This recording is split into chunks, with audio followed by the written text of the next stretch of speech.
All right? That tells you that's a currency that's not worth very much. The middle of last year, you could go down the high street in Ukraine and you could get hryvnia deposits, hryvnia, the local currency deposits, 3-month sight deposits at 47%. That was to stop the sort of the collapse of the economy. But you can see Hungary, you've got 5.74% on the credit default swap there. So, and if you look at the current account, almost all of these countries have a current account deficit. How many of you have a degree in economics? Okay, if you have a current account deficit, what has to happen? You put your hand up, sir. What happens if you have a current account deficit? Basically, there should be inflation. Well, you can print some money to pay off the debt, and what else can you do? Yep. Capital account surplus. And how do you get a capital account surplus? Right, so you have to have a net inflow of capital from abroad to buy your assets. Yeah, it's a little bit like selling your iPhone to pay your phone bill. Yeah? Because you've got a finite number of iPhones, and once you sell them, you don't have any more. So that's another reason why, if you think about the transition process and the crisis hitting at the same time, we've hit an intriguingly unique situation. At the end of transition, there's not much left to privatize, because that's the nature of transition. But you inherit a current account deficit, which means you have to find other ways in which to finance your overconsumption. Or you consume less. All right? And we're not America, so we can't just keep printing dollars to deal with the problem. Yeah? This comes from a PricewaterhouseCoopers study, which is looking at forecasted GDP falls. Darker reds, bigger trouble. Stars mean we went to the IMF looking for help. And if you look at our region, we went looking for help from the IMF in some shape or form. Interestingly, Albania appears to have not been severely impacted by this crisis. Since I know nothing about the Albanian economy, I'm intrigued by that reality. Yeah. So what were the principal impacts of the crisis? Well, of course, we saw a dramatic fall-off in export trade from the region. We also saw inward FDI from outside dropping because, of course, multinational companies are investing less in the region, and therefore we're seeing less of that. We saw severe credit rationing. Just if you walk around the city, all you see now are advertisements for savings accounts, whereas 2 years ago they were bending over backwards to sell you an exotic yen financing facility for your renovation of your 15th apartment or whatever. Yeah. And as I said, we had our currency crises. You may have heard what was going on in Latvia. Latvia was particularly impacted by the crisis.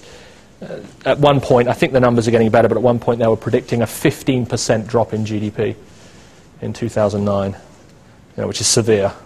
I mean, that is a cratering of the economy. We've seen rising unemployment, very, very high consumer debt default. A lot of people who took out those Swiss franc car loans can't pay them back, so the cars get taken back. Last time I was in Bucharest, I was driving from the airport, the worst road in Central Eastern Europe, from the airport to central Bucharest, and they have a bunch of used car dealerships. And in one used car dealership, there were 7 Bugattis lined up next to each other. I assume some successful Romanian entrepreneurs had to give the keys back to the owners. And we've also seen rising government indebtedness as well, partially related, of course, to these IMF packages that have come in. This looks at exchange rate devaluation. You can see that Slovakia here actually had an exchange rate appreciation. That was because of joining the euro. Typically, currencies, as they join the euro, see a net appreciation of their currency. That's just a phenomenon of that. But you can see, for example, the Ukrainian hryvnia dropped substantially. The zloty in Poland fell. But you can see across the board, more or less, we saw net devaluations against the euro. Right? Now, again, just think back to economics. The old-fashioned paradigm that I've now been told about. What happens to your exports if your currency becomes cheaper in your trading partners? In theory, you should start exporting more, right? Because your export prices go down. Right? This is the so-called J-curve effect. So what we see is, For a while they drop, and then after a while they start rising. We haven't quite seen that yet, but we'll see what happens. This is the growth of domestic credit. You know, I mentioned the housing issue in Ukraine. Huge amounts of borrowing to finance real estate purchases.